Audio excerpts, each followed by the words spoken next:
He held up my audit report like it was toilet paper, waving it in front of the entire boardroom while they laughed. But what he didn't know was that I wrote the data retention policy this company was violating. The policy that required mandatory backups. The policy with my name buried in subsection 12.3, and I never deleted a single copy of anything. Not the emails, not the server logs, not even his secret account transactions. Everything was waiting in my freezer, next to the frozen peas. My name is Fiona Keller, and I've been staring at spreadsheets for so long that I dream in pivot tables. 39 years old, 15 years in internal audit, and I've seen every creative accounting trick in the book. But nothing prepared me for what happened in Conference Room A on that Tuesday morning at 11:15 a.m. I'd spent 3 weeks compiling the quarterly audit report for Zentara's board. The findings weren't pretty duplicate payments totaling $800,000, vendor accounts registered to addresses that didn't exist, and mysteriously vanishing transaction logs. Classic red flags that any competent executive would take seriously. Wesley Grant wasn't any competent executive. Our new CEO swept into the conference room like he owned the air we breathed. 6 months into his tenure, and he'd already replaced half the C-suite with his golf buddies. I watched him adjust his Italian suit, the kind that cost more than my monthly mortgage, before taking his seat at the head of the mahogany table. "Let's make this quick," he announced, checking his Patek Philippe. "I have a tea time at 1. I stood, clicked to my first slide, and began.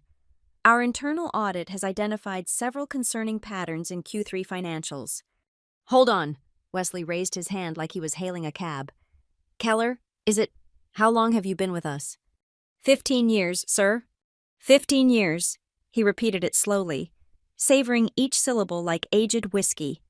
"And in those 15 years, how many times have your little reports actually found something meaningful?" The room tensed. Board members shifted in their leather chairs. Someone's coffee cup clinked against a saucer. "Every audit provides valuable insights into our financial controls," I said, keeping my voice steady. "This quarter, we've identified..." Wesley stood up, walked to where I was presenting, and literally plucked the report from my hands. He held it up to the light like he was examining counterfeit money. Duplicate payments, ghost vendors, missing logs. He shook his head theatrically. "You know what I see. Keller, I see someone desperately trying to justify their outdated position." He turned to the board, still holding my report. "This is exactly the kind of paranoid, backwards thinking that's been holding Zentara back. We're trying to modernize, to streamline, and we've got..." He gestured at me. "Relics from the dial-up era, seeing conspiracies in every Excel formula." The laughter started with his golf buddy, Ted from operations. It spread like a virus through the boardroom. Even Martha from HR, who'd attended my daughter's graduation party, was hiding a smirk behind her hand. Wesley wasn't done. He flipped through my report with exaggerated interest. "Oh, look here. She's concerned about a few missing PDFs. Alert the media. Call the FBI. Keller's cracked the case of the vanishing files." More laughter, louder now. "Sir," I tried one more time, "these aren't minor discrepancies. We're talking about wasted time." He tossed my report onto the table. It fanned out across the polished wood. 3 weeks of meticulous work scattered like trash. "Meeting adjourned. Keller. Maybe spend less time playing detective and more time understanding how modern businesses operate." He strode out, his entourage trailing behind him like remoras following a shark. Within minutes, the boardroom emptied, leaving me alone with my scattered papers and the ghost of their laughter. I gathered my report slowly, methodically, page by page, cell by cell. My hands didn't shake. I wouldn't give the security cameras that satisfaction. But as I aligned the papers, tapping them against the table to straighten the edges, a different kind of alignment was taking shape in my mind. Wesley Grant thought I was a relic, a dinosaur who didn't understand modern business. What he didn't know was that this particular dinosaur had teeth, and 6 years ago, this dinosaur had written every word of Zentara's data retention and compliance policy. Policy number XEN 2018 DR001. 67 pages of mind-numbing legalese that no one ever read. No one except the woman who wrote it. And buried in subsection 12.3.4, in language so boring it could induce comas, was a beautiful little requirement. All financial records, audit logs, and compliance documentation must be retained on secure, redundant systems for a minimum of 7 years, with quarterly verification of data integrity. I smiled as I packed up my laptop. It wasn't a nice smile. Wesley Grant had just made a very expensive mistake. He'd humiliated the wrong accountant. The accountant who knew where every digital body was buried, because she'd written the map. And I never, ever, threw anything away. The drive home was autopilot. 23 minutes of muscle memory while my mind cataloged every smirk, every chuckle, every averted gaze from that boardroom. By the time I pulled into my garage, I'd already decided which key would unlock their downfall. My home office was a shrine to paranoia, or as I preferred to call it, prudent documentation. While my colleagues trusted the cloud and corporate servers, I maintained physical copies of everything that mattered. Call it old-fashioned. Call it the habits of a relic. Call it what saved my career twice before when convenient system errors wiped out inconvenient evidence. I spun the dial on my fireproof safe. Inside, among insurance papers and my daughter's birth certificate, sat a bound copy of Policy XEN 2018 DR001. My baby. My masterpiece of bureaucratic protection that I'd fought tooth and nail to implement. I flipped to page 43, subsection 12.3.4. There it was. In bland Times New Roman, the requirement for redundant backups. But the real beauty was in subsection 12.3.7, the part about automated compliance logs. All deletion events, modification timestamps, and access records must be preserved in a separate, immutable audit trail, maintained independently from primary systems. In plain English, you can delete the files, but you can't delete the record that you deleted them. I powered up my personal laptop and connected to my VPN. Then I logged into the monitoring dashboard I'd insisted on installing 6 years ago. The one IT complained about, the one finance said was redundant, the one Wesley's predecessors had approved because I'd wrapped it in enough compliance jargon to make their eyes glaze over. The system hummed to life, green lights across the board, every server, every database, every shared drive, all reporting normally. I navigated to the audit logs and started my search. What I found made me pour myself a generous glass of wine at 2:30 p.m. on a Tuesday. The deletion started exactly 3 hours after I'd submitted my report. Not suspicious at all. Folders vanishing from the shared drives, database entries purged, even emails, the hubris of deleting emails, scrubbed from the Exchange server. But here's what Wesley didn't understand about modern systems. They're chatty. Every action creates a log. Every log creates a backup. Every backup creates a trail. And I'd designed our policy to ensure that trail was made of breadcrumbs cast in concrete. I pulled up the deletion logs. User ID W Grant AO Admin 2. Not his primary account. That would be too obvious. This was a secondary admin account, created just 2 weeks ago, the kind of account that shouldn't exist according to our security protocols, the kind that violated at least 3 sections of the policy I'd written. The deletions were surgical. Every file I'd referenced in my audit, every email chain I'd cited, every database query I'd run. Someone had gone through my report line by line and erased the evidence. Someone who didn't read subsection 12.3.9. Automated backup snapshots of all financial systems must be created daily and stored on physically separate infrastructure, with copies maintained off-site. I smiled and opened another browser tab. Server 9 was my special project, a legacy compliance system that everyone forgot about because I deliberately made it forgettable, buried it in the IT budget as disaster recovery infrastructure, gave it the most boring host name possible, BCK Leg SS09. Even the server room technicians called it that old box in the corner. But that old box had been quietly making copies of everything for 6 years. Every file, every email, every database transaction, all perfectly legal, all perfectly within policy, all perfectly invisible to anyone who didn't know where to look. I logged in using credentials that only existed in my head. The interface was deliberately antiquated. I'd designed it to look like something from the 90s, complete with gray backgrounds and courier font. If anyone stumbled across it, they'd assume it was decommissioned junk. The real interface required a specific sequence of keystrokes. When it loaded, I was looking at terabytes of pristine data. Everything Wesley thought he'd deleted was sitting there, tagged with deletion timestamps and the user ID of who'd removed it. But the best part. The audit trail showed something else. The deletion commands hadn't originated from Wesley's computer. They'd come through a contractor account. Sysclean Temp01, registered to a company called Data Pure Solutions. I did a quick search.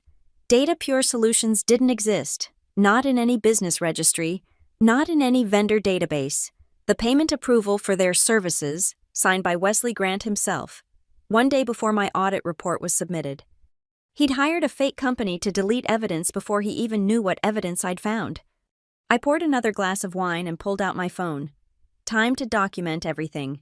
Screenshots, exports, PDF prints, all saved to an encrypted drive I kept in a safety deposit box. Tomorrow, I'd make another copy for my freezer, wrapped in plastic and labeled Spring Rolls 2019. Wesley Grant thought he was playing chess while I was playing checkers. He didn't realize I'd been playing this game since before he'd learned to tie his Italian leather shoes. And I'd written the rulebook. The call came at 8:47 a.m. Wednesday morning. Martha from HR. Her voice pitched somewhere between sympathy and corporate script. Fiona, could you come in for a meeting at 9:30? Just a quick chat about organizational restructuring. Organizational restructuring, the corporate euphemism for pack your desk. I'd been expecting this call since the moment Wesley tossed my report across that boardroom table. If anything, I was impressed it had taken him a full 24 hours to orchestrate my removal. Of course, Martha. Conference room B. Actually, we'll be in Wesley's office. Even better, the king wanted to swing the axe himself. I dressed carefully, not the usual audit-appropriate blazer and slacks, but my best suit, charcoal gray, impeccably tailored. If they wanted to photograph the dinosaur's extinction, I'd make sure I looked good for the cameras. Wesley's office was a monument to executive excess, floor-to-ceiling windows, a desk that could double as a landing pad, and abstract art that probably cost more than my annual salary. He sat behind his fortress of mahogany, flanked by Martha and someone from legal I didn't recognize. Fiona, please sit. Wesley's smile was practiced, professional, and about as warm as a tax audit. I'll cut right to the chase. Zentara is moving in a new direction. We're streamlining operations, modernizing our approach, and unfortunately, that means making some difficult decisions about legacy positions. Legacy. There was that word again. Your role in internal audit has been invaluable, Martha jumped in, reading from prepared notes. But we're transitioning to a more integrated compliance model. Your position is being eliminated effective immediately. I let the silence stretch just long enough to make them uncomfortable. Then I understand. I'll need copies of my personnel file and all performance reviews. Of course. The lawyer shifted. That's not typically. Section 4.2 of the Employee Handbook, I interrupted. Terminated employees are entitled to copies of all documentation relating to their employment. I'm sure you're familiar with the policy. I helped write it. Wesley's jaw tightened. Of course, Martha will arrange that. We're prepared to offer a generous severance package. I'll need my final audit report as well, the one from yesterday's board meeting, date-stamped and certified. Why would you need? For my records, I smiled pleasantly. I always keep copies of my work. Company policy encourages us to maintain portfolios for professional development. Section 9.4. If you'd like to check. They exchanged glances. Wesley nodded to Martha, who made a note. The severance package includes 3 months' salary, the lawyer continued, contingent on signing a standard separation agreement.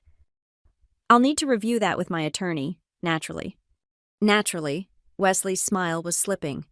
We'll also need your company laptop, access badges, and any files. Everything work-related is on the shared drives and company servers, I said smoothly. I've never kept corporate data on personal devices. That would violate the data security policy. Another truth, I'd never kept corporate data on personal devices. Server 9, after all, wasn't personal. It was corporate infrastructure, purchased with corporate funds, running on corporate electricity.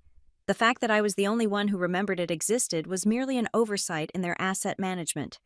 Excellent, Wesley stood, signaling the end of our meeting. Security will escort you to clear your desk. We appreciate your years of service. Fiona, I'm sure you'll land on your feet. I always do. The security escort was unnecessary but unsurprising. I packed my desk under the watchful eye of a guard young enough to be my son. 15 years reduced to a banker's box photos of my daughter. A collection of accounting excellence awards. My favorite coffee mug. I stopped by Martha's office on the way out. She had my files ready, including a crisp copy of yesterday's audit report, complete with timestamp and her signature. "I'm sorry about this, Fiona," she said quietly. "For what it's worth, I thought your report raised valid concerns." "Did you?" I kept my tone neutral. "Interesting. Well, thank you for processing everything so quickly." In the parking garage, I sat in my car and examined the timestamp on the audit report. September 15th, 2024, 11:18 a.m. 3 minutes into Wesley's mockery of my work. Legally documented, officially filed, every fraudulent transaction I'd identified now part of the permanent record. I pulled out my personal phone and scrolled through my contacts. Veronica Palmer. We'd worked together at my first job out of college, before she jumped to the SEC. We still exchanged Christmas cards and the occasional lunch when she was in town. But I didn't call her, not yet. First, I composed a simple email from my personal account. "Hi Veronica, hope you're well. I'm updating my resume and wondered if I could list you as a reference. I've attached my most recent work sample, an internal audit report from Zentara. Would love your thoughts on how to position this kind of analysis for future opportunities. Coffee sometime, Fiona." I attached the time-stamped report and hit send. Just a former colleague seeking career advice, nothing more. Then I drove home, poured myself a cup of tea, and waited. The beauty of a well-laid trap is that you don't have to spring it yourself. You just have to make sure the right people notice the bait. My phone buzzed at 4:23 p.m. Veronica's personal number. "Fiona? We need to talk about this report you sent me. Can you come to my office tomorrow?" "Is everything okay?" "It's just a work sample." "Fiona." Her voice carried 20 years of regulatory experience. "We both know this isn't just a work sample. How much documentation do you have?" I smiled into my tea. "I keep excellent records. Veronica. It's what dinosaurs do." Thursday evening, 10:15 p.m., while Wesley was probably sipping scotch at his country club. I was in my kitchen, archaeological excavation tools at the ready laptop, external drives, and a USB stick I'd kept frozen next to a bag of edamame for the past 6 years. The frozen USB wasn't paranoia, it was experience. I'd learned early in my career that sometimes the best hiding spots were the most mundane. Who checks the freezer during a corporate raid? I let the drive thaw while booting up my secure laptop, the one that had never touched Zentara's network, the one that existed specifically for moments like this. Server 9 beckoned like an old friend. I connected through 3 different VPNs, bouncing my signal from Toronto to Singapore to Prague. Overkill, maybe. But I'd written enough audit reports to know that overkill was just another word for thorough. The server's hidden interface bloomed across my screen. 6 years of data, organized with the meticulous care of someone who knew that someday, somehow, this would matter. I started with the deletion logs from Tuesday afternoon. Every file Wesley's phantom company had tried to erase was here, pristine and damning. But that was just the appetizer. The main course was much more interesting. I pulled up the financial database backups from the past 18 months, the full tenure of Wesley's reign. The patterns jumped out like neon signs to anyone who knew how to read them. Vendor payments to companies that existed only on paper. Invoice amounts that had been retroactively modified. Purchase orders created after the goods were supposedly delivered. It was a masterclass in corporate theft, executed with the confidence of someone who thought he controlled all the evidence. My phone buzzed. A text from Veronica. "Can you prove data destruction?" I smiled and typed back, "Check your email in 5 minutes." The script I'd written years ago was elegant in its simplicity. Every time someone deleted a file from the main servers, Server 9 didn't just log the action, it created a hash verification of the deleted file and stored a compressed copy. Legal had approved it as part of our disaster recovery protocol. They probably wish they'd read the fine print now. I compiled a timeline, Wesley's deletions, the creation of the fake vendor accounts, the phantom contractor hired to scrub the servers, each action time-stamped, each user ID traced, each fraudulent transaction preserved in digital amber. But I needed more than digital breadcrumbs. I needed context that even a jury could understand. I opened a new document and began typing. Whistleblower disclosure, systematic financial fraud and destruction of evidence at Zentera Technologies. Submitted by anonymous date, September 16, 2024. Evidence package attached, 247 files, 3.2 GE. Summary. CEO Wesley Grant has orchestrated a systematic fraud involving approximately $4.7 million in fictitious vendor payments while deliberately destroying audit trail evidence. I kept it clinical, factual. Let the evidence speak. Every claim supported by documentation, every accusation backed by Wesley's own digital fingerprints. The package included original audit reports showing fraudulent transactions, deletion logs with user IDs and timestamps, server backup files of destroyed evidence, email chains discussing the phantom vendors, financial records showing money flow to non-existent companies. The contract with Data Pure Solutions, signed by Wesley himself. I encrypted everything, uploaded it to a secure drop site, and sent Veronica the link. Then I created 2 more copies, one for the FBI's white-collar crime division, one for the IRS. When you're taking down a king, you don't rely on a single arrow. My phone rang at 11:47 p.m. Veronica. Fiona, this is... Jesus. How long have you known? I suspected fraud for months. I knew about the cover-up for approximately 52 hours. The destruction of evidence alone is a federal crime. Add in the fraud. Wesley Grant is looking at significant prison time. I'm not looking for revenge. Veronica, I just want the truth documented. She laughed, a short bark of disbelief. Right. And I'm sure it's pure coincidence that you sent this immediately after being terminated. I was fired for doing my job too well. Seems only fitting that I finish what I started. You realize once we open an investigation, there's no going back. Zentera will be under a microscope. Stock prices will tank. People will lose jobs. I thought about the boardroom, the laughter, Wesley's smug face as he called me a relic. Then they should have thought of that before they destroyed evidence of financial fraud. I'm not the one who committed crimes. Veronica, I just documented them.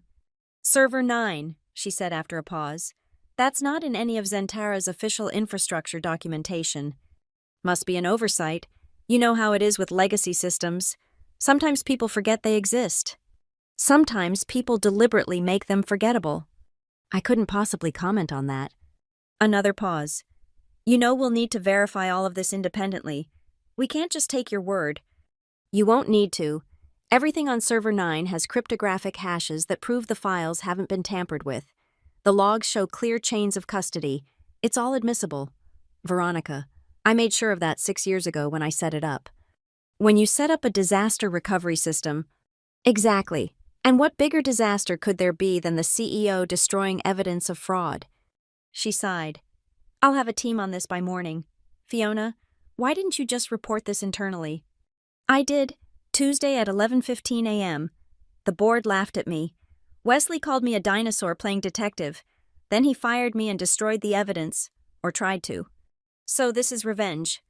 I considered the word, rolling it around like wine on my tongue. No, revenge would be personal.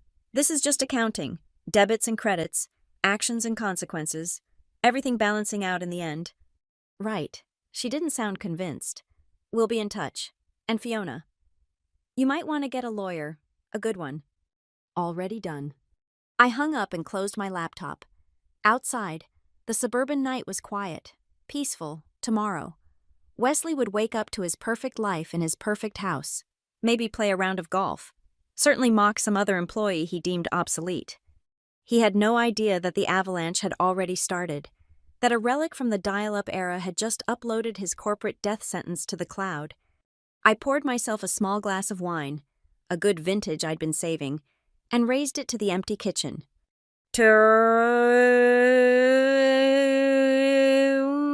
Server 9, I said aloud, and to policies nobody reads. The wine tasted like vindication. Friday morning's Wall Street Journal landed on my driveway with a satisfying thud. I didn't need to read it. I'd already seen the online version at 5:30 a.m. when my Google alerts started pinging.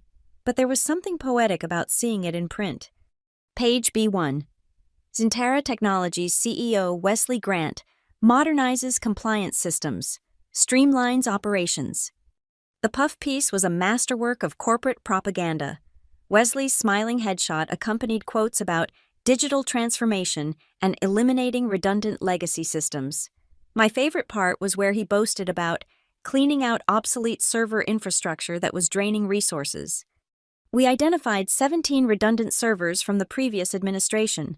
Wesley was quoted as saying, "Decommissioning these dinosaurs will save Zentara nearly $2 million annually." I clipped the article carefully and added it to my filing system. Evidence of consciousness of guilt.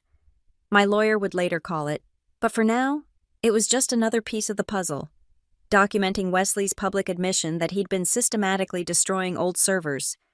My phone buzzed. Marcus, a former colleague still trapped in Zentara's IT department. "Fiona, did you see the article?" "Hard to miss." "He's bragging about killing the legacy servers. Does he not realize—" "Realize what, Marcus?" A pause. I could practically hear him choosing his words carefully. "Nothing. Just seems short-sighted. Some of those systems had historical data. I'm sure Wesley knows what he's doing. He's modernizing. Remember." "Right. Hey, completely unrelated. You remember that old backup system you insisted on, the one in the corner of server room B?" My pulse quickened. "Vaguely. Wesley's got a contractor coming in this weekend to physically destroy it. Says it's a security risk to have undocumented systems. Just thought you should know, in case you had any personal files or anything." "Server 9. They'd found it." "Thanks for the heads up, Marcus, but I never stored personal files on company equipment. That would be against policy." "Of course. Take care. Fiona." I hung up and immediately opened my laptop. Server 9 was still accessible, still humming along in its corner, but now it had an expiration date sometime between Saturday morning and Sunday night. Time for the nuclear option. I'd built a failsafe into Server 9 years ago, a dead man's switch of sorts. If the server went offline for more than 72 hours, it would automatically execute a data preservation protocol. Every file would be compressed, encrypted, and uploaded to 3 different cloud storage services, all paid for with prepaid credit cards registered to the company's disaster recovery budget. But I wasn't going to wait for the automatic trigger. I initiated the transfer manually, watching terabytes of data begin their journey to the cloud. 6 years of evidence, floating up into the digital ether where Wesley couldn't touch it. The transfer would take hours. But I had time. Wesley's contractor wouldn't work until the weekend, and it was only Friday morning. While the files uploaded, I composed another email. "Dear Veronica, following up on our conversation, I've just learned that Zentara plans to physically destroy Server 9 this weekend. I want to be clear, I have no intention of interfering with their property or operations. However, you should be aware that this server contains the backup systems referenced in my disclosure." The Wall Street Journal article from this morning's edition attached shows CEO Wesley Grant publicly acknowledging the systematic destruction of legacy servers. This may be relevant to your investigation. Additionally, I should mention that Server 9 was configured with standard disaster recovery protocols. In the event of system failure or shutdown, automated backups would be triggered to preserve data integrity. This is all documented in Policy XN 2018 DR001, Section 15.3.2. I trust your team will handle this information appropriately. Best regards, Fiona. I attached the article and hit send. Let the SEC's lawyers figure out if destroying evidence under federal investigation was a crime. Spoiler alert, it was. By noon, the upload was complete. 6 years of financial records, audit trails, emails, and transaction logs, all safely beyond Wesley's reach. I'd created an index file listing every document, every date, every relevant transaction, my magnum opus of corporate accountability. The local news that evening was predictable. Sports, weather, a fluff piece about a charity gala. But the financial blogs were starting to buzz. Someone at the SEC had leaked that Zentara was under investigation. The stock price had dipped 3% in after-hours trading. I made myself a simple dinner and settled in to watch the show. My phone rang at 8:45 p.m. Unknown number. "Ms. Keller." This is James Morrison from Morrison, Krensky, and Associates. I'm outside counsel for Zentara Technologies. I'm calling about some concerns regarding proprietary data. I'm listening. We've been informed that you may have retained company information after your termination. As you know, this would be a violation of your separation agreement. Mr. Morrison, I signed no separation agreement. Your client was so eager to escort me out that they forgot to have me sign anything beyond the standard termination paperwork. Silence. I could hear papers shuffling. Nevertheless, any Zentara property or data must be returned immediately. I completely agree. If I had any company property, I would certainly return it.